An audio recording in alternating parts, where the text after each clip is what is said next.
rostro. Habitualmente no ando pendiente de las mujeres, pero habría tenido que ser tarado para no ver esa aparición que provocaba un tumulto a su paso y congestionaba el tráfico, con ese increíble pelo verde que le enmarcaba la cara, como un sombrero de fantasía, su porte de hada y esa manera de moverse como si fuera volando. Pasó por delante de mí sin verme y penetró flotando a la confitería de la Plaza de Armas. Me quedé en la calle, estupefacto, mientras ella compraba caramelos de anís, eligiéndolos uno por uno con su risa de cascabeles, echándose unos a la boca y dando otros a su hermana. No fui el único hipnotizado.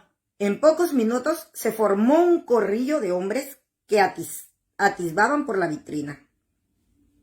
Entonces reaccioné. No se me ocurrió que estaba muy lejos de ser el pretendiente ideal para aquella joven celestial, puesto que no tenía fortuna, distaba de ser buen mozo y tenía por delante un futuro incierto. Y no la conocía, pero estaba deslumbrado y decidí en ese mismo momento que era la única mujer digna de ser mi esposa y que si no podía retenerla, prefería el celibato. La seguí todo el camino de vuelta a su casa. Me subí en el mismo tranvía y me senté tras ella, sin poder quitar la vista de su nuca perfecta, su cuello redondo, sus hombros suaves acariciados por los rizos verdes que escapaban del peinado. No sentí el movimiento del tranvía, porque iba como en sueños. De pronto se deslizó por el pasillo, y al pasar por mi lado, sus sorprendentes pupilas de oro se detuvieron un instante en las mías. Debí morir un poco. No podía respirar y se me detuvo el pulso. Cuando recuperé la compostura, tuve que saltar a la vereda, con riesgo de romperme algún hueso, y correr en dirección a la calle que ella había tomado. Adiviné dónde vivía al divisar una mancha color lila que se esfumaba tras su portón. Desde ese día monté guardia frente a su casa, paseando la cuadra como perro. Como perro guacho, espiando, sobornando al jardinero, metiendo conversación a las sirvientas, hasta que conseguí hablar con la nana y ella. Santa mujer, se compadeció de mí y aceptó hacerle llegar a los billetes de amor, las flores y las incontables cajas de caramelos de anís con que intenté ganar su corazón. También le enviaba acrósticos. No sé versificar, pero había un librero español que era un genio para la rima, donde mandaba hacer poemas, canciones, cualquier cosa cuya materia prima fuera la tinta y el papel. Mi hermana Férula me ayudó a acercarme a la familia del Valle, descubriendo remotos parentescos entre nuestros apellidos y buscando la oportunidad de saludarnos a la salida de misa.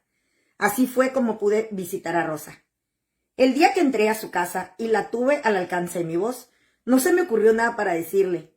Me quedé mudo, con el sombrero en la mano y la boca abierta, hasta que sus padres, que conocían esos síntomas, me rescataron. No sé qué pudo ver Rosa en mí, ni por qué con el tiempo me aceptó por esposo. Llegué a ser su novio oficial sin tener que realizar ninguna proeza sobrenatural, porque a pesar de su belleza inhumana y sus innumerables virtudes, Rosa no tenía pretendientes. Su madre me dio la explicación. Dijo que ningún hombre se sentía lo bastante fuerte como para pasar la vida defendiendo a Rosa de las apetencias de los demás. Muchos la habían rondado, perdiendo la razón por ella. Pero hasta que yo aparecí en el horizonte, no se había decidido nadie. Su belleza atemorizaba. Por eso la admiraban de lejos, pero no se acercaban. Yo nunca pensé en eso, en realidad. Mi problema era que no tenía ni un peso, pero me sentía capaz, por la fuerza del amor, de convertirme en un hombre rico. Miré a mi alrededor buscando un camino rápido, dentro de los límites de la honestidad en que me habían educado. Y vi que para triunfar necesitaba tener padrinos, estudios especiales o un capital. No era suficiente tener un apellido respetable. Supongo que si hubiera tenido dinero para empezar, habría apostado al naipe o a los caballos, pero como no era el caso, tuve que pensar en trabajar en algo que, aunque fuera arriesgado, pudiera darme fortuna.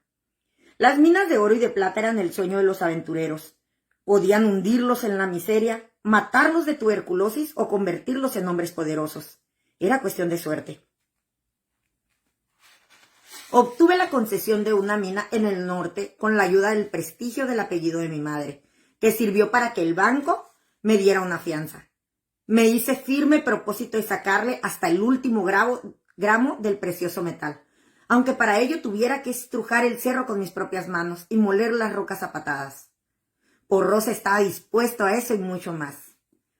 A finales del otoño, cuando la familia se había tranquilizado respecto a las intenciones del padre Restrepo, quien tuvo que apaciguar su vocación de inquisidor después de que el obispo en persona le advirtió que dejara en paz a la pequeña Clara del Valle, y cuando todos se habían resignado a la idea de que el tío Marcos estaba realmente muerto, comenzaron a concretarse los planes políticos de Severo. Había trabajado durante años con este fin. Fue un triunfo para él cuando lo invitaron a presentarse como candidato del Partido Liberal en las elecciones parlamentarias, en representación de una provincia del sur donde nunca había estado y tampoco podía ubicar fácilmente en el mapa. El partido estaba muy necesitado de gente y Severo muy ansioso de ocupar un escaño en el Congreso, de modo que no tuvieron dificultad en convencer a los humildes electores del sur que nombraron a Severo como su candidato. La invitación fue apoyada por un cerdo asado, rosado y monumental, que fue enviado por los electores a la casa de la familia del Valle. Iba sobre una gran bandeja de madera, perfumado y brillante, con un perejil en el hocico y una zanahoria en el culo, reposando en el lecho de tomates. Tenía un costurón en la panza y adentro estaba relleno con pérdices, que a su vez estaban rellenas con ciruelas. Llegó acompañado por una garrafa que contenía medio galón del mejor aguardiente del país. La idea de convertirse en diputado o, mejor aún, en senador, era un sueño largamente acariciado por Severo. Había ido llevando las cosas hasta esa meta con un minucioso trabajo de contactos. Amistades, conciliábulos, apariciones públicas discretas pero eficaces, dinero y favores que hacía las personas adecuadas en el momento preciso. Aquella provincia sureña, aunque remota y desconocida, era lo que estaba esperando. Lo del cerdo fue un martes. El viernes, cuando ya del cerdo no quedaba más que los pellejos y los huesos que roía Barrabás, en el patio, Clara anunció que habría otro muerto en la casa. Pero será un muerto por equivocación, dijo. El sábado pasó mala noche y despertó gritando. La nana le dio una infusión de tilo y nadie le hizo caso, porque estaban ocupados con los preparativos del viaje del padre del sur y porque la bella Rosa amaneció con fiebre. Nivea ordenó que dejaran a Rosa en cama y el doctor Cuevas dijo que no era nada grave, que le dieran una limonada tibia y bien azucarada, con un chorrillo de licor, para que sudara la calentura. Severo fue a ver a su hija y la encontró arrebolada y con los ojos brillantes, hundida en los encajes color mantequilla de sus sábanas. Le llevó de regalo un carnet de baile y autorizó a la nana para abrir la garrafa de aguardiente y echarle a la limonada. Rosa se bebió la limonada. Se arropó en su mantilla de lana y se durmió enseguida al lado de Clara, con quien compartía la habitación. En la mañana del domingo trágico, la nana se levantó temprano, como siempre. Antes de ir a misa fue a la cocina a preparar el desayuno de la familia. La cocina a leña y carbón había quedado preparada desde el día anterior y ella encendió el fogón en el rescoldo de las brasas aún tibias. Mientras calentaba el agua y hervía la leche, fue acomodando los platos para llevarlos al comedor. Empezó a cocinar la avena, a colar el café, a tostar el pan. Arregló 2 bandejas, una para Nivea, que siempre tomaba su desayuno en la cama, y otra para Rosa, que por estar enferma tenía derecho a lo mismo. Cubrió la bandeja de Rosa con una servilleta de lino bordado por las monjas, para que no se enfriara el café y no le entraran moscas. Y ahí se asomó al patio para ver que Barrabás no estuviera cerca. Tenía el prurito de saltarla cuando ella pasaba con el desayuno. Lo vio distraído jugando con una gallina y aprovechó para salir en su largo viaje por los patios y los corredores desde la cocina, al fondo de la casa, hasta el cuarto de las niñas al otro extremo. Frente a la puerta de Rosa vaciló, golpeada por la fuerza del presentimiento. Entró sin anunciarse a la habitación, como era su costumbre, y al punto notó que olía a rosas, a pesar de que no era la época de esas flores. Entonces la nana supo que había ocurrido una desgracia irreparable. Depositó con cuidado la bandeja en la mesa de noche y caminó lentamente hasta la ventana. abrió las pesadas cortinas y el pálido sol de la mañana entró en el cuarto. Se volvió acongojada y no le sorprendió ver sobre la cama a Rosa muerta, más bella que nunca, con el pelo definitivamente verde, la piel del tono del marfil nuevo y sus ojos amarillos como la miel abiertos. A los pies de la cama estaba la pequeña Clara observando a su hermana. La nana se arrodilló junto a la cama, tomó la mano a Rosa y comenzó a rezar. Siguió rezando hasta que se escuchó en toda la casa un terrible lamento de buque perdido. Fue la primera y última vez que Barrabás se hizo oír. Aulló a la muerta durante todo el día hasta destrozarles los nervios a los habitantes de la casa y a los vecinos, que acudieron atraídos por ese gemido de naufragio. Al doctor Cuevas le bastó echar una mirada al cuerpo de Rosa para saber que la muerte se debió a algo mucho más grave que una fiebre de morondanga. Oh. Comenzó a husmear por todos lados, inspeccionó la cocina, pasó los dedos por las cacerolas, abrió los sacos de harina, las bolsas de azúcar, las cajas de frutas secas, revolvió todo y dejó a su paso un desparrame huracán. Hurgó en los cajones de Rosa, interrogó a los sirvientes uno por uno, acosó a la nana hasta que la puso fuera de sí y finalmente sus pesquisas lo condujeron a la garrafa de aguardiente, que requisó sus miramientos. No le comunicó a nadie sus dudas, pero se llevó la botella a su laboratorio. 3 horas después estaba de regreso con una expresión de horror que transformaba su rubicundo rostro de fauno en una máscara pálida que no le abandonó durante todo ese terrible asunto. Se dirigió a Severo, lo tomó de un brazo y lo llevó aparte. En ese aguardiente había suficiente veneno como para reventar a un toro, le dijo a boca de jarro. Pero para estar seguro de que eso fue lo que mató a la niña, tengo que hacer una autopsia. ¿Quiere decir que le va a abrir?, gimió Severo. No completamente. La cabeza no se la voy a tocar, solo el sistema digestivo, explicó el doctor Cuevas. Severo sufrió una fatiga. A esa hora Nivea estaba agotada de llorar, pero cuando se enteró de que pensaban llevarse a su hija a la morgue, recuperó de golpe la energía.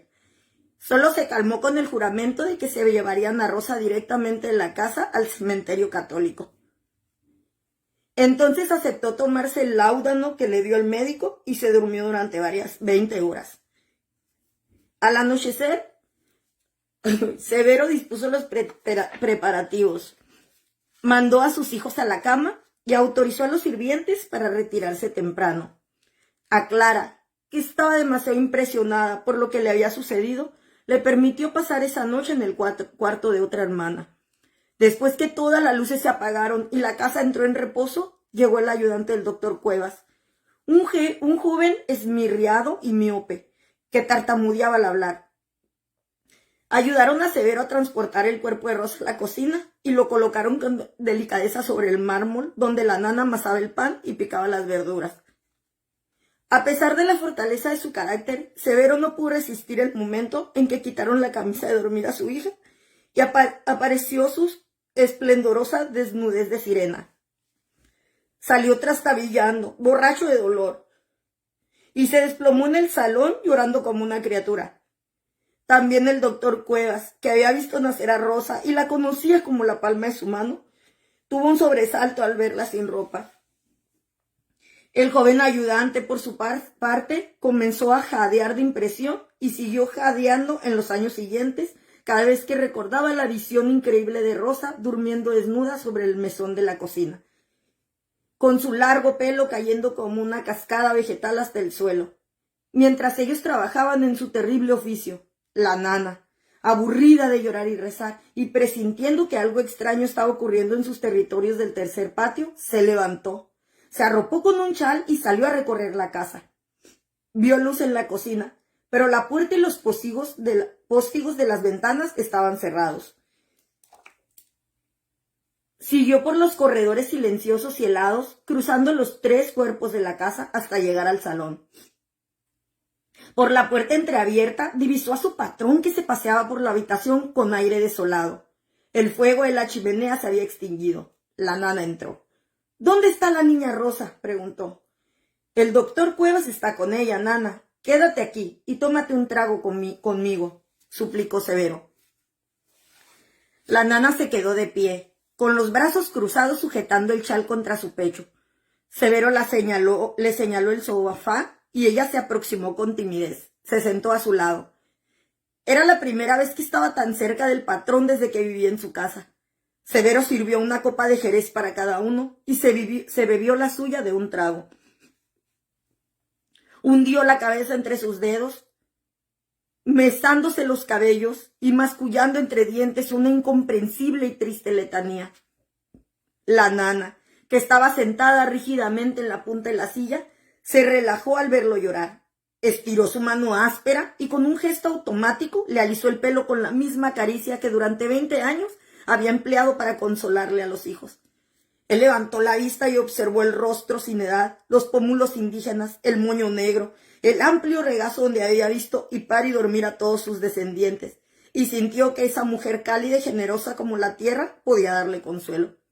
Apoyó la frente en su falda, aspiró el suave olor de su delantal almidonado y rompió en sollozos como un niño, vertiendo todas las lágrimas que había aguantado en su vida de hombre. La nana le rascó la espalda. Le dio palmaditas de consuelo.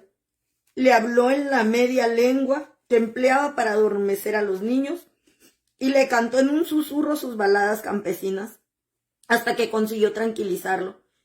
Permanecieron sentados muy juntos, bebiendo jerez, llorando a intervalos y rememorando los tiempos dichosos en que Rosa corría por el jardín, sorprendiendo a las mariposas con su belleza de fondo de mar. En la cocina, el doctor Cuevas y su ayudante prepararon sus siniestros utensilios y sus frascos malolientes. Se colocaron delantales de hule, se enrollaron las mangas y procedieron a hurgar en la intimidad de la bella Rosa, hasta comprobar, sin lugar a dudas, que la joven había ingerido una dosis superlativa de veneno para ratas. Esto estaba destinado a Severo, concluyó el doctor, lavándose las manos en el fregadero. El ayudante, demasiado emocionado por la hermosura de la muerta, no se resignaba a dejarla cosida como un saco y sugirió acomodarla un poco. Entonces se dieron ambos la tarea de preservar el cuerpo con ungüentos y rellenarlo con emplastos de embalsamador. Trabajaron hasta las 4 de la madrugada, hora en la que el doctor Cuevas se declaró vencido por el cansancio y la tristeza y salió. En la cocina quedó Rosa en manos del ayudante, que la lavó con una esponja, quitándole las manchas de sangre. Le colocó su camisa bordada para tapar el costurón que tenía desde la garganta hasta el sexo y le acomodó el cabello. Después limpió los vestigios de su trabajo. El doctor Cuevas se encontró en el salón a Severo, acompañado por la nana, ebrios de llanto y jerez. «Está lista», dijo. «Vamos a arreglarlo un poco para que la vea su madre». Le explicó a Severo que sus sospechas eran fundadas y que en el estómago de su hija había encontrado la misma sustancia mortal que en el aguardiente regalado. Entonces Severo se acordó de la predicción de Clara y perdió el resto de compostura que le quedaba, incapaz de resignarse a la idea de que su hija había muerto en su lugar. Se desplomó gimiendo que él era el culpable, por ambicioso y fanfarrón, que nadie lo había mandado a meterse en política, que estaba mucho mejor cuando era un sencillo abogado y padre de familia, que renunciaban en ese instante y para siempre a la maldita candidatura, al Partido Liberal, a sus pompas y sus obras, que esperaba que ninguno de sus descendientes volvieran a mezclarse en política, que ese era un negocio de matarifes y bandidos, hasta que el doctor Cuevas se apiadó y terminó de emborracharlo. El jerez pudo más que la pena y la culpa. La nana y el doctor se lo llevaron en vilo al dormitorio, lo desnudaron y lo metieron en su cama. Después fueron a la cocina, donde el ayudante estaba terminando de acomodar a Rosa. Nívea y Severo del Valle despertaron tarde en la mañana siguiente. Los parientes habían decorado la casa para los ritos de la muerte. Las cortinas estaban cerradas y adornadas con crespones negros, y a lo largo de las paredes se alineaban las coronas de flores y su aroma dulzón llenaba el aire. Habían hecho una capilla ardiente en el comedor, sobre la gran mesa, cubierta con un paño negro de flecos dorados. estaba el blanco ataúd con remanches de plata de rosa, 12 cirios amarillos en candelabros de bronce. Iluminaban a la joven con un difuso resplandor. La habían vestido con su traje de novia y puesto la corona de azares de cera que guardaba para el día de su boda. A mediodía comenzó el desfile de familiares, amigos y conocidos a dar el pésame y acompañar a los del Valle en su duelo. Se presentaron en la casa hasta sus más encarnizados enemigos políticos, y a todos Severo del Valle los observó fijamente, procurando descubrir en cada par de ojos que veía el secreto del asesino, pero en todos, incluso en el presidente del Partido Conservador, vio el mismo pesar y la misma inocencia. Durante el velorio, los caballeros circulaban por los salones y corredores de la casa, comentando en voz baja sus asuntos de negocios. Guardaban respetuoso silencio cuando se aproximaba alguien de la familia. En el momento de entrar al comedor y acercarse al ataúd para dar una última mirada a Rosa, todos se estremecían, porque su belleza no había hecho más que aumentar en esas horas.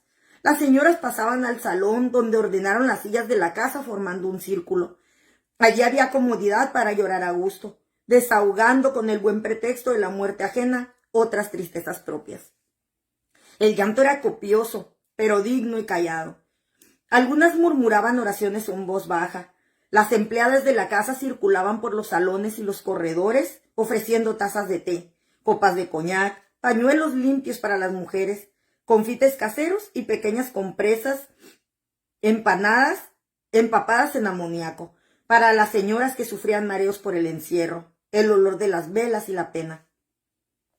Todas las hermanas del Valle, menos Clara, que era todavía muy joven, estaban vestidas de negro riguroso, sentadas alrededor de su madre como una ronda de cuervos. Nivea, que había llorado todas sus lágrimas, se mantenía rígida sobre su silla, sin un suspiro, sin una palabra y sin el alivio del amoníaco porque le daba alergia. Los visitantes que llegaban pasaban a darle el pésame. Algunos la besaban en ambas mejillas, otros la abrazaban estrechamente por unos segundos, pero ella parecía no reconocer ni a los más íntimos. Había visto morir a otros hijos en la primera infancia o al nacer, pero ninguno le produjo la sensación de pérdida que tenía en ese momento. Cada hermano despidió a Rosa con un beso en su frente helada, menos Clara, que no quiso aproximarse al comedor.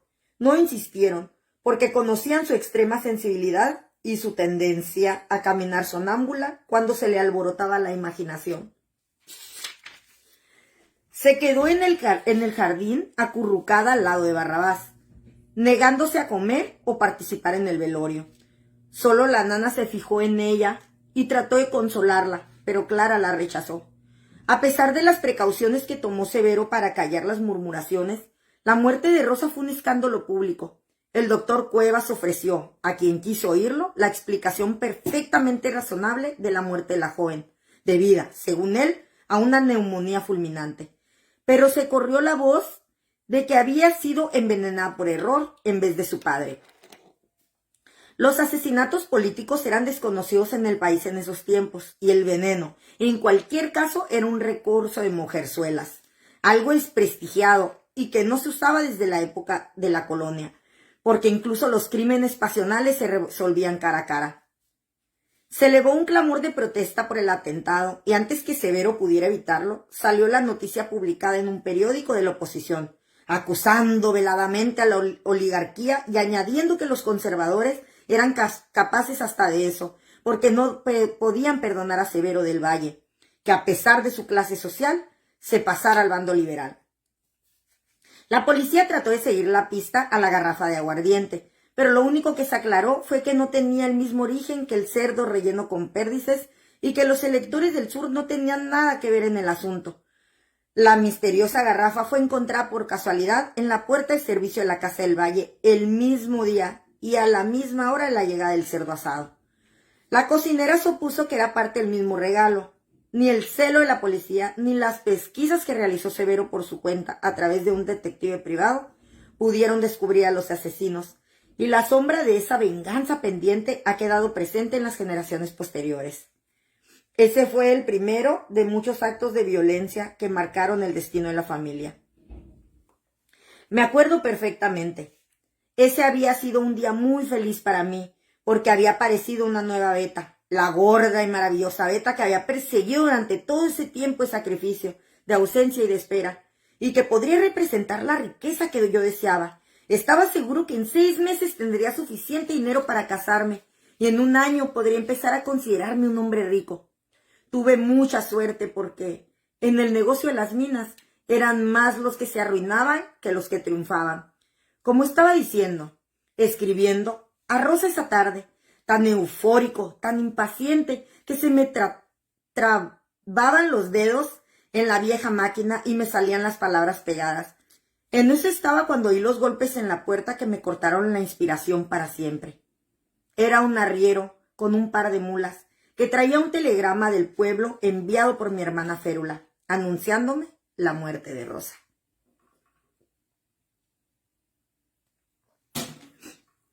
Tuve que leer el trozo de papel 3 veces hasta comprender la magnitud de mi desolación. La única idea que no se me había ocurrido era que Rosa fuese mortal.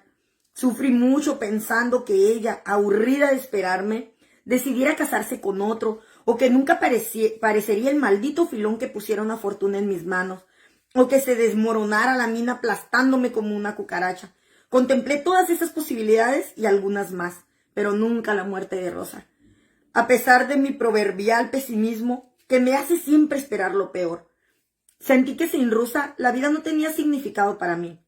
Me desinflé por dentro, como un globo pinchado. Se me fue todo el entusiasmo. Me quedé sentado en la silla mirando el desierto por la ventana, quién sabe por cuánto rato, hasta que lentamente me volvió el alma al cuerpo. Mi primera reacción fue de ira. Arremetí a golpes contra los débiles tabiques de madera de la casa hasta que me sangraron los nudillos. Rompí en 1000 pedazos las cartas, los dibujos de Rosa y las copias de las cartas mías que había guardado. Metí apresuradamente en mis maletas mi ropa, mis papeles y la bolsita de lona donde estaba el oro. Y luego fui a buscar al capataz para entregarle los jornales de los trabajadores y las llaves de la bodega.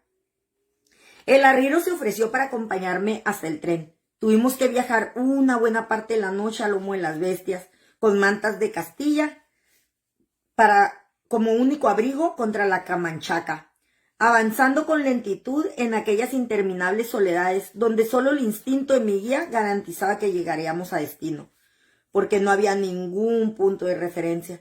La noche estaba clara y estrellada. Sentía el frío traspasándome los huesos, agarratándome las manos, metiéndose en el alma. Iba pensando en Rosa, y de nuevo, y deseando con una vehemencia irracional que no fuera verdad su muerte, pidiendo al cielo con desesperación que todo fuera un error, o que, reanimada por la fuerza de mi amor, recuperara la vida y se levantara de su lecho de muerte como Lázaro. Iba llorando por dentro, hundido en mi pena y en el hielo de la noche, escupiendo blasfemias contra la mula que andaba tan despacio, contra Férula, portadora de desgracias, contra Rosa por haberse muerto y contra Dios por haberlo permitido, hasta que empezó a aclarar el horizonte y vi desaparecer las estrellas y surgir los primeros colores del alba, tiñendo de rojo y naranja el paisaje del norte. Y con la luz me volvió algo de cordura. Empecé a resignarme a mi desgracia y a pedir, no ya que resucitara, sino tan solo que yo alcanzara a llegar a tiempo para verla antes de que la enterraran. Apuramos el tranco y una más tarde el arriero se despidió de mí en la minúscula estación por donde pasaba el tren de trocha angosta que unía al mundo civilizado con un desierto donde pasé 2 años. Viajé más de 30 horas sin detenerme ni para comer, olvidado hasta de la sed, pero conseguí llegar a la casa de la familia del Valle antes del funeral. Dicen que entré a la casa cubierto de polvo, sin sombrero, sucio y barbudo, sediento y furioso, preguntando a gritos por mi novia, la pequeña Clara, que entonces era apenas una niña flaca y fea. Me salió al encuentro cuando entré al patio, me tomó de la mano y me condujo en silencio al comedor. Ahí estaba Rosa, entre blancos pliegues de raso blanco, en su blanco ataúd, que a los 3 días de fallecida se conservaba intacta y era 1000 veces más bella de lo que yo recordaba, porque Rosa en la muerte se había transformado sutilmente en la sirena que siempre fue en secreto. Maldita sea, se me fue de las manos, dicen que dije. Grité, cayendo de rodillas a su lado, escandalizando a los deudos, porque no podía nadie comprender mi frustración por haber pasado 2 años rascando la tierra para hacerme rico, con el único propósito de llevar algún día a esa joven al altar, y la muerte me la había birlado. Momentos después llegó la carroza, un coche enorme, negro y reluciente, tirado por 6 corceles empenachados, como se usaba entonces, y conducida por 2 cocheros de librea.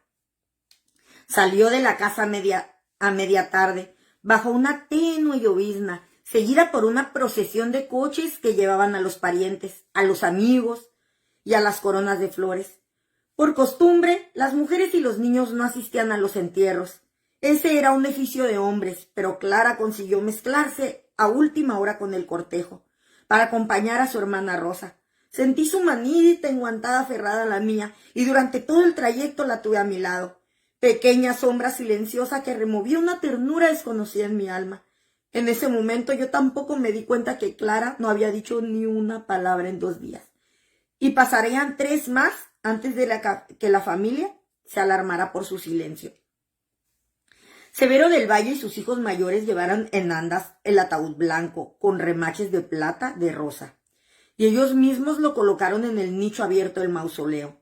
Iban de luto, silenciosos y sin lágrimas, como corresponde a las normas de tristeza en un país habituado a la dignidad del dolor. Después que se cerraron las rejas de la tumba y se retiraron los deudos, los amigos y los sepultureros, me quedé allí, parado entre las flores que escaparon a las comilonas de Barrabás y acompañaron a Rosa al cementerio. Debo haber parecido un oscuro pájaro de invierno, con el faldón de la chaqueta bailando en la brisa, alto y flaco, como era yo entonces, antes que se cumpliera la maldición de Férula y empezara a achicarme. El cielo estaba gris y amenazaba lluvia. Supongo que hacía frío, pero creo que no lo sentía, porque la rabia me estaba consumiendo. No podía despegar los ojos del pequeño rectángulo de mármol donde habían grabado el nombre de Rosa. La veía, y las fechas que limitaban su corto paso por este mundo, con altas letras góticas. Pensaba que había perdido 2 años soñando con Rosa, trabajando para Rosa, escribiendo a Rosa, deseando a Rosa, y que al final ni siquiera tendría el consuelo de ser enterrado a su lado. Medité en los años que me faltaban por vivir y llegué a la conclusión de que sin ella no valía la pena, porque nunca encontraría en todo el universo otra mujer con su pelo verde y su hermosura marina. Si me hubieran dicho que iba a vivir más de 90 años, me habría pegado un balazo. No oí los pasos del guardián del cementerio, que se me acercó por detrás. Por eso me sorprendí cuando me tocó el hombro. ¿Cómo se atreve a tocarme?, rugí. Retrocedió asustado. Pobre hombre. Algunas gotas de lluvia mojaron tristemente las flores de los muertos. Disculpe, caballero, son las 6 y tengo que cerrar, creo que me dijo. Trató de explicarme que el reglamento prohibía a las personas ajenas al personal permanecer en el recinto después de la puesta del sol, pero no lo dejé terminar. Puse unos billetes en su mano y lo empujé para que se fuera y me dejara en paz. Lo vi alejarse mirándome por encima del hombro. Debe haber pensado que yo era un loco, uno de esos dementes necrofílicos que a veces rondan los cementerios. Fue una larga noche, tal vez la más larga de mi vida. La pasé sentado junto a la tumba de Rosa, hablando con ella, acompañándole en la primera parte de su viaje al más allá, cuando es más difícil desprenderse de la tierra y se necesita el amor de los que quedan vivos, para irse al menos con el consuelo de haber sembrado algo en el corazón ajeno. Recordaba su rostro perfecto y maldecía mi suerte. Reproché a Rosa los años que pasé metido en un hoyo en la mina, soñando con ella. No le dije que no había visto más mujeres en todo ese tiempo, que unas miserables prostitutas envejecidas y gastadas, que servían a todo el campamento con más buena voluntad que mérito, pero sí le dije que había vivido entre hombres toscos y sin ley, comiendo garbanzos y bebiendo agua verde, lejos de la civilización, pensando en ella noche y día, llevándole el alma a su imagen como un estandarte que me daba fuerzas para seguir picoteando la montaña, aunque se perdiera la veta, enfermo el estómago la mayor parte del año, helado del frío en las noches y alucinado por el calor del día. Todo eso con el único fin de casarme con ella. Pero va, y se me muere a traición, antes que pudiera cumplir mis sueños, que dejándome una incurable desolación. Le dije que se había burlado de mí, le saqué la cuenta y que nunca habíamos estado completamente solos, que la había podido besar una sola vez.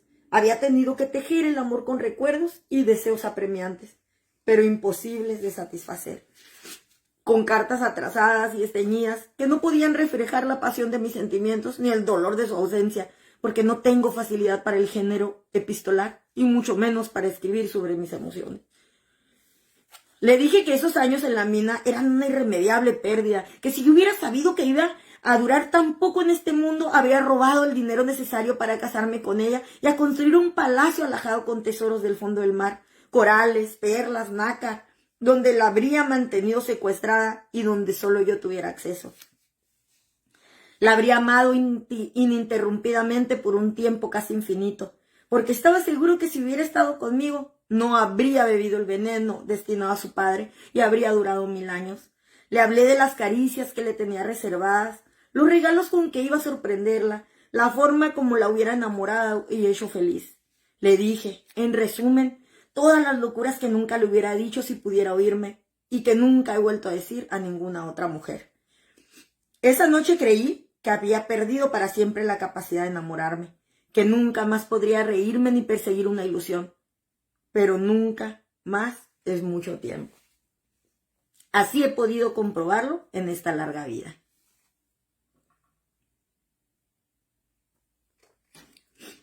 Tuve la visión de la rabia creciendo dentro de mí como un tumor maligno, ensuciando las mejores horas de mi existencia, incapacitándome para la ternura o la clemencia.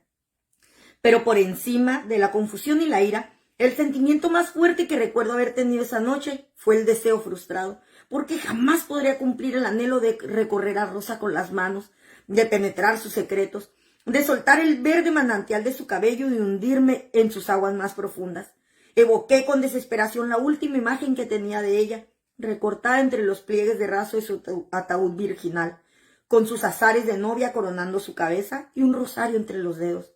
No sabía que asimismo, con los azares y el rosario, volvería a verla por un instante fugaz muchos años más tarde. Con las primeras luces del amanecer volvió el guardián, de haber sentido lástima por ese loco semicongelado, que había pasado la noche entre los lívidos fantasmas del cementerio. Me tendió su cantimplora. «Té caliente. Tome un poco, señor», me ofreció. Pero lo rechacé con un manotazo y me alejé maldiciendo a grandes zancadas rabiosas entre las hileras de tumbas y cipreses. La noche que el doctor Cuevas y su ayudante estriparon el cadáver de Rosa en la cocina para encontrar la causa de su muerte, Clara estaba en su cama con los ojos abiertos, temblando en la oscuridad. Tenía la terrible duda de que su hermana había muerto porque ella lo había dicho. Creía que así como la fuerza de su mente podía mover el salero, igualmente podía ser la causa de las muertes, de los temblores de tierra y otras desgracias mayores. En vano le había explicado a su madre que ella no podía provocar los acontecimientos, solo verlos con alguna anticipación.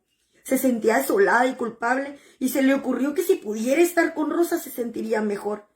Se levantó descalza, en camisa, y se fue al dormitorio que había compartido con su hermana mayor, pero no la encontró en su cama, donde la había visto por última vez. Salió a buscarla por la casa. Todo estaba oscuro y silencioso. Su madre dormía drogada por el doctor Cuevas y sus hermanos y los sirvientes se habían retirado temprano a sus habitaciones. Recorrió los salones, deslizándose pegada a los muros, asustada y helada. Los muebles pesados, las gruesas cortinas drapeadas, los cuadros de las paredes, el papel tapiz con sus flores pintadas sobre tela oscura, las lámparas apagadas oscilando en los techos y las matas de lecho sobre su columna de loza. Le parecieron amenazantes. Notó que en el salón brillaba algo de luz por una rendija debajo de la puerta. Estuvo a punto de entrar, pero temió encontrar a su padre y que la mandara y regresó a la cama. Se dirigió entonces a la cocina, pensando que en el pecho de la nana hallaría consuelo.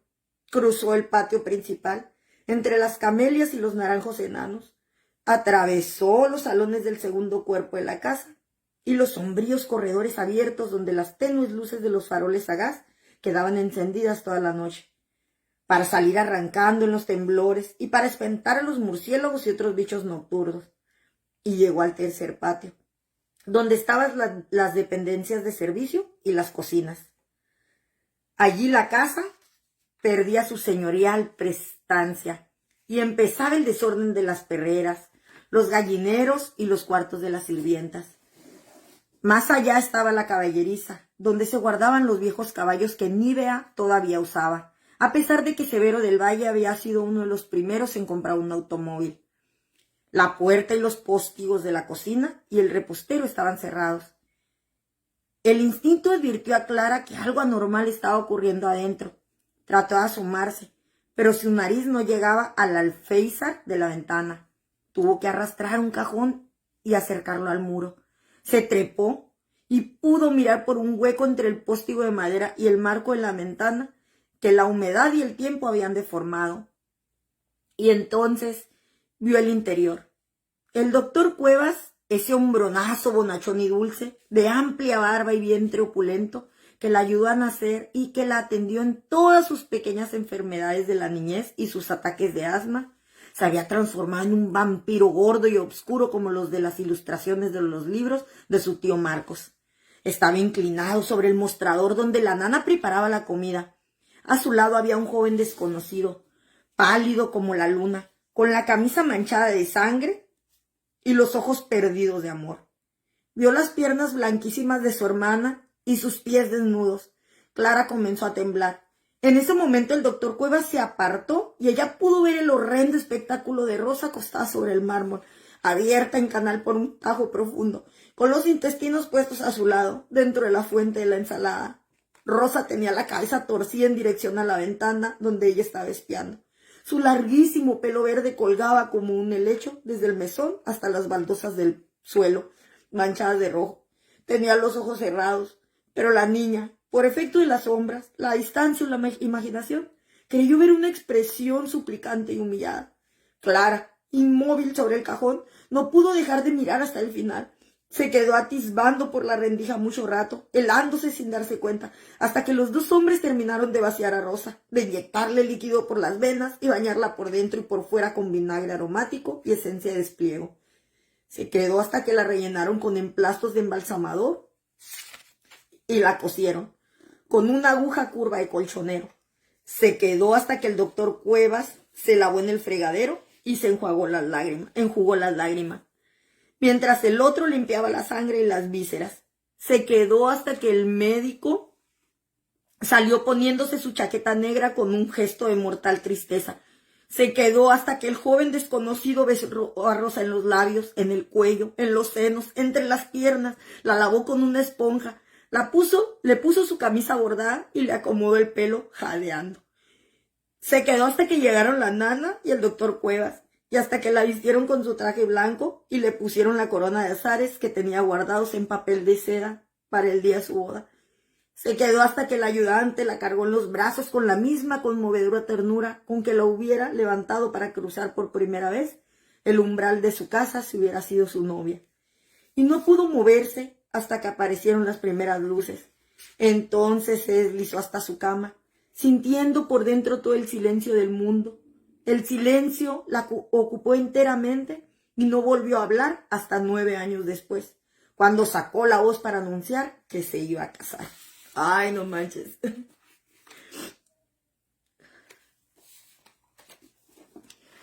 Capítulo 2. Las Tres Marías. En el comedor de su casa, entre muebles anticuados y maltrechos, que en un pasado lejano fueron buenas piezas y victorianas, Esteban Trueba cenaba con su hermana Férula, la misma sopa grasienta de todos los días y el mismo pescado desabrido de todos los viernes. Eran servidos por la empleada que los atendía, que los había atendido toda la vida, en la tradición de esclavos a sueldo de entonces. La vieja mujer iba y venía entre la cocina y el comedor, agachada y medio ciega, pero todavía enérgica, llevando y trayendo las fuentes con solemnidad. Doña Esther Trueba no acompañaba a sus hijos en la mesa. Pasaba las mañanas inmóvil en su silla, mirando por la ventana el quehacer de la calle y viendo cómo el transcurso de los años iba deteriorando el barrio que en su juventud fue extinguido. Después del almuerzo, la trasladaban a su cama, acomodándola para que pudiera estar medio sentada, única posición que le permitía la artritis, sin más compañía que las lecturas piadosas de sus libritos píos de vías y milagros de los santos. Allí permanecía hasta el día siguiente, en que volvía a repetirse la misma rutina. Su única salida a la calle era que asistiera a la misa del domingo en la iglesia de San Sebastián, a 2 cuadras de la casa, donde la llevaban Férula y la empleada en su silla de ruedas. Esteban terminó de escarbar la carne blancuzca del pescado entre la maraña de espinas y dejó los cubiertos en el plato. Se sentaba rígidamente, igual como caminaba, muy erguido, con la cabeza ligeramente inclinada hacia atrás y un poco ladeada, mirando de reojo, con una mezcla de altanería, desconfianza y miopía. Ese gesto habría sido desagradable si sus ojos no hubieran sido sorprendentemente dulces y claros. Su postura, tan tiesa, era más propia de un hombre grueso y bajo, que quisiera parecer más alto. Pero él medía 1,80 m y era muy delgado. Todas las líneas de su cuerpo eran verticales y ascendentes, desde su afilada nariz aguileña y sus cejas en punta, hasta la alta frente coronada por una melena de león que peinaba hacia atrás. Era de huesos largos y manos de dedos espatulados. Caminaba a grandes trancos, se movía con energía y parecía muy fuerte, sin carecer, sin embargo, de cierta gracia en los gestos. Tenía un rostro muy armonioso, a pesar del gesto adusto y sombrío y su frecuente expresión de mal humor. Su rasgo predominante era el mal genio y la tendencia a ponerse violento y perder la cabeza, característica que tenía desde la niñez, cuando se tiraba al suelo, con la boca llena de espuma sin poder respirar de rabia, pataleando como un endemoniado. Había que zambullirlo en agua helada para que recuperara el control. Más tarde aprendió a dominarse, pero le quedó a lo largo de su vida aquella ira siempre pronta, que requería muy poco estímulo para aflorar en ataques terribles. «No voy a volver a la mina», dijo. Era la primera frase que intercambiaba con su hermana en la mesa. Lo había decidido la noche anterior, al darse cuenta que no tenía sentido seguir haciendo vida de anacoreta en busca de una riqueza rápida. Tenía la concesión de la mina por 2 años más, tiempo suficiente para explotar bien el maravilloso filón que había descubierto. Pero pensaba que aunque el capataz le robara un poco, o no supiera trabajarla como lo haría él, no tenía ninguna razón para ir a enterrarse en el desierto. No deseaba hacerse rico a costa de tantos sacrificios. Le quedaba la vida por delante para enriquecerse si podía, para aburrirse y esperar la muerte. Sin Rosa. «En algo tendrás que trabajar, Esteban», replicó Férula. «Ya sabes que nosotras gastamos muy poco, casi nada, pero las medicinas de mamá son caras». Esteban miró a su hermana. Era todavía una bella mujer, de formas opulentas y rostro ovalado de Madonna romana. Pero a través de su piel pálida con reflejos de durazno y sus ojos llenos de sombras, ya se adivinaba la fealdad de la resignación. Férula había aceptado el papel de enfermera de su madre. Dormía en la habitación contigua a la de doña Esther, dispuesta en todo momento a acudir corriendo a su lado a darle sus pócimas, ponerle la vacinilla, acomodarle las almohadas. Tenía un alma atormentada. Sentía gusto en la humillación y en las labores abyectas. Creía que iba a obtener el cielo por el medio terrible de sufrir iniquidades. Por eso se complacía limpiando las pústulas de las piernas enfermas de su madre, lavándola, hundiéndose en sus olores y en sus miserias, escrutando su urinal. Y tanto como se odiaba a sí misma por esos tortuosos e inconfesables placeres, odiaba a su madre por servirle instrumento. La atendía sin quejarse, pero procuraba sutilmente hacerle pagar el precio de su invalidez. Sin decirlo abiertamente, estaba presente entre las dos el hecho de que la hija había sacrificado su vida por cuidar a la madre y se había quedado soltera por esa causa. Férula había rechazado a 2 novios con el pretexto de la enfermedad de su madre. No hablaba de eso, pero todo el mundo lo sabía. Era de gestos bruscos y torpes, con el mismo mal carácter de su hermano, pero obligada por la vida y por su condición de mujer a dominarlo y morder el freno. Parecía tan perfecta que llegó a tener una fama de santa. La citaban como ejemplo por la dedicación que le prodigaba a doña Esther y por la forma en que había criado a su único hermano cuando enfermó la madre y murió el padre, dejándolos en la miseria. Férula había adorado a su hermano Esteban cuando era niño, dormía con él, lo bañaba, lo llevaba de paseo, trabajaba de sol a sol cosiendo ropa ajena para pagarle el colegio y había llorado de rabia y de impotencia el día que Esteban tuvo que entrar a trabajar en una notaría porque en su casa no alcanzaba lo que ella ganaba para comer. Lo había cuidado y servido como ahora lo hacía con la madre y también a él lo envolvió en la red invisible de la culpabilidad y de las deudas de gratitud impagadas. El muchacho empezó a alejarse de ella apenas se puso pantalones largos. Esteban podía recordar el momento exacto en que se dio cuenta que su hermana era una sombra fatídica. Fue cuando ganó su primer sueldo. Decidió que se reservaría 50 centavos para cumplir un sueño que acariciaba desde la infancia: tomar un café vienés. Había visto, a través de las ventanas del Hotel Francés, a los mozos que pasaban con las bandejas suspendidas sobre sus cabezas, llevando unos tesoros, altas copas de cristal coronadas por torres de crema batida y decoradas con una hermosa guinda glaseada. El día de su primer sueldo pasó delante del establecimiento muchas veces antes de atreverse a entrar. Por último, cruzó con timidez el umbral, con la boina en la mano, y avanzó hasta el lujoso comedor, entre las lámparas de lágrimas y muebles de estilo, con la sensación de que todo el mundo lo miraba, que 1000 ojos juzgaban su traje demasiado estrecho y sus zapatos viejos. Se sentó en la punta de la silla, las orejas calientes, y le hizo el pedido al mozo con un hilo de voz. Esperó con impaciencia, espiando por los espejos el ir y venir de la gente, saboreando de antemano aquel placer tantas veces imaginado. Y llegó su café vienés, mucho más impresionante de lo imaginado, soberbio, fascinado por un largo rato. Soberbio, delicioso, acompañado por 3 galletitas de miel. Lo contempló fascinado por un largo rato. Finalmente se atrevió a tomar la cucharilla de mango largo y con un suspiro de dicha la hundió en la crema. Tenía la boca hecha agua. Estaba dispuesto a hacer durar ese instante lo más posible, estirarlo hasta el infinito. Comenzó a revolver, viendo cómo se mezclaba el líquido oscuro del vaso con la espuma de la crema. Revolvió, y de pronto la punta de la cucharilla golpeó el cristal, abriendo un orificio por donde saltó el café a presión. Le cayó en la ropa. Esteban, horrorizado, vio todo el contenido del vaso desparramarse sobre su único traje. Ante la mirada divertida de los ocupantes de otras mesas, se paró, pálido de frustración, y salió del Hotel Francés con 50 centavos menos, dejando a su paso un reguero de café vienés sobre las mullidas alfombras. Llegó a su casa chorreado, furioso, descompuesto. Cuando Férula se enteró de lo que había sucedido, comentó ácidamente: «Eso te pasa por gastar el dinero de las medicinas de mamá en tus caprichos.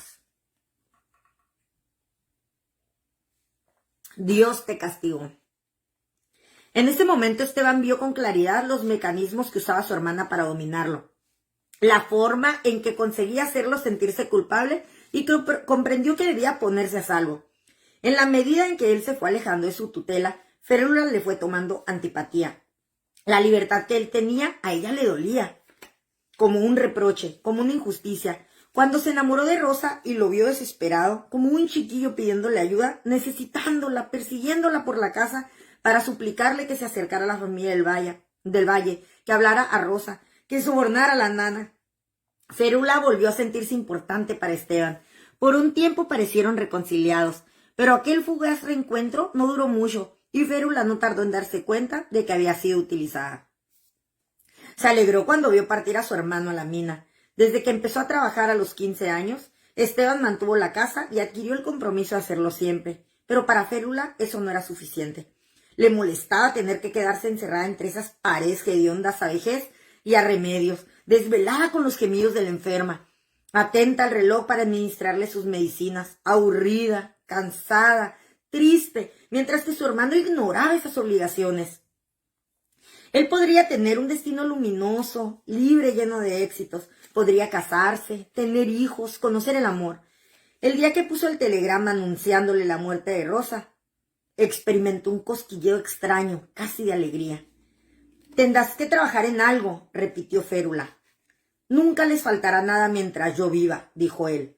Es fácil decirlo, respondió Férula sacándose una espina de pescado entre los dientes. Creo que me iré al campo, a las 3 Marías. Eso es una ruina, Esteban. Siempre te he dicho que es mejor vender esa tierra, pero tú eres testarudo como una mula. Nunca hay que vender la tierra. Es lo único que queda cuando todo lo demás se acaba. No estoy de acuerdo. La tierra es una idea romántica. Lo que enriquece a los hombres es el buen ojo para los negocios, alegó Férula. Pero tú siempre decías que algún día te ibas a ir a vivir al campo. Ahora ha llegado ese día. Odio esta ciudad. ¿Por qué no dices mejor que odias esta casa? También, respondió él brutalmente. Me habría gustado nacer hombre para poder irme también, dijo ella llena de odio. Y a mí no me habría gustado nacer mujer, dijo él. Terminaron de comer en silencio.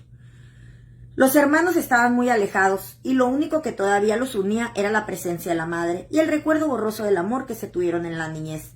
Habían crecido en una casa arruinada, presenciando el deterioro moral y económico del padre y luego la lenta enfermedad de la madre. Doña Esther comenzó a padecer de artritis desde muy joven. Fue poniéndose rígida hasta llegar a moverse con gran dificultad, como amortajada en vida. Y por último, cuando ya no pudo doblar las rodillas, se instaló definitivamente en su silla de ruedas, en su viudez y en su desolación. Esteban recordaba su infancia y su juventud, sus trajes estrechos, el cordón de San Francisco que lo obligaban a usar en pago de quién sabe qué promesas de su madre o de su hermana, sus camisas remendadas con cuidado y su soledad. Férula, 5 años mayor, lavaba y almidonaba día por medio sus únicas 2 camisas, para que estuviera siempre pulcro y bien presentado. Y le recordaba que por el lado de la madre llevaba el apellido más noble y linajudo del virreinato de Lima. Trueba no había sido más que un lamentable accidente en la vida de doña Esther, que estaba destinada a casarse con alguien de su clase, pero se había enamorado perdidamente de aquel tarambana, emigrante de primera generación, que en pocos años dilapadó su dote y después su herencia. Pero de nada servía a Esteban el pasado de sangre azul, si en su casa no había para pagar las cuentas del almacén y tenía que irse a pie al colegio, porque no tenía el centavo para el tranvía.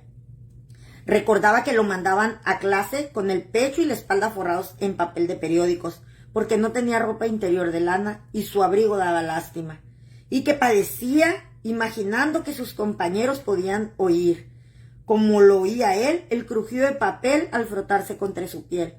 En invierno, la única fuente de calor era un brasero en la habitación de su madre, a donde se reunían los 3 para ahorrar las velas y el carbón. Había sido una infancia de privaciones, de incomodidades, de asperezas, de interminables rosarios nocturnos, de miedos y de culpas. De todo eso no le había quedado más que la rabia y su desmesurado orgullo. 2 días después Esteban Trueba partió al campo. Férula lo acompañó a la estación. Al despedirse lo besó fríamente en la mejilla y esperó que subiera al tren, con sus 2 maletas de cuero con cerraduras de bronce, las mismas que había comprado para irse a la mina y que debían durarle toda la vida, como le había prometido al vendedor. Le recomendó que se cuidara y tratara de visitarlas de vez en cuando. Dijo que lo echaría de menos, pero ambos sabían que estaban destinados a no verse en muchos más años, y en el fondo sentían un cierto alivio. «Avísame si mamá empeora», gritó Esteban por la ventanilla cuando el tren se puso en movimiento. «No te preocupes», respondió Férula, agitando su pañuelo desde el andén. Esteban Trueba se recostó en el respaldo tapizado en terciopelo rojo y agradeció la iniciativa de los ingleses de reconstruir coches de primera clase, donde se podía viajar como un caballero, sin tener que soportar las gallinas, los canastos, los bultos de cartón amarrados con un cordel y los lloriqueos de los niños ajenos. Se felicitó por haberse decidido a gastar en un pasaje más costoso por primera vez en su vida, y decidió que era en los detalles donde está la diferencia entre un caballero y un patán. Por eso, aunque estuviera en mala situación, de ese día en adelante iba a gastar en las pequeñas comodidades que lo hacían sentirse rico. «No pienso volver a ser pobre», decidió, pensando en el filón de oro. Por la ventanilla del tren vio pasar el paisaje del Valle Central. Vastos campos tendidos al pie de la cordillera, fértiles campiñas de viñedos, de trigales, de alfalfa y de maravilla. Lo comparó con las yermas planicies del norte, donde había pasado 2 años metido en un hoyo, en medio de una naturaleza agreste y lunar cuya aterradora belleza no se cansa de mirar, fascinado por los colores del desierto, por los azules, los morados, los amarillos de los minerales de la flor, minerales a flor de tierra. Me está cambiando la vida, murmuró.